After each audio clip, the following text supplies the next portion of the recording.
সবাইকে good morning. So আজকে আমার অনেকগুলো কাজ আছে, তার মধ্যে সবথেকে প্রথম অ্যান্ড মোস্ট ইম্পর্টেন্ট কাজ হলো অ্যাকুয়ারিয়াম পরিষ্কার করা। অ্যাকুয়ারিয়াম মানে বিশাল বড় কোনো অ্যাকুয়ারিয়াম না, একটা ছোট্ট অ্যাকুয়ারিয়াম আছে আমার, তাতে বেটা ফিশ থাকে। কিন্তু জলটা প্রচণ্ড ময়লা হয়েছে, পরিষ্কার করবো করবো করে প্রতিদিন ভুলে যাচ্ছে অ্যাজ ইউজুয়াল। সো আজকে ফাইনালি ওটা আমি ক্লিন করবো, ক্লিয়ার নয় তো করি।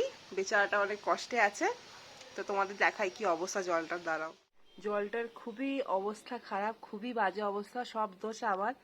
একদম পরিষ্কার করার টাইম হয়নি, মনেও নেই কি করেছে জলটাকে। ফাইনালি এটাকে আমি ক্লিয়ার করি, তারপরে একে পরিষ্কার জলে দেওয়ার পর দেখাচ্ছি। এই যে জল চেঞ্জ করে দিয়েছি, খুব খুশি পেয়েছে ব্যাটা। অ্যাকচুয়ালি ওর গায়ের রংটা না ব্ল্যাকের ওপর একটু একটু কি বলে ব্লু এর টাচ আছে, জাস্ট একটু একটু, দেখতে পাচ্ছ তোমরা। আজকে মা বানিয়েছে ফ্রাইড রাইস আর চিকেন কষা, আর সাথে ডিম কষাও আছে।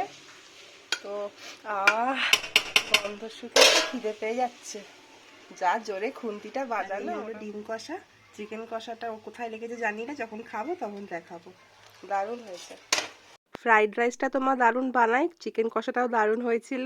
নেক্সট ভিডিওতে দেখা হবে। টাটা, সবাই ভালো থেকো।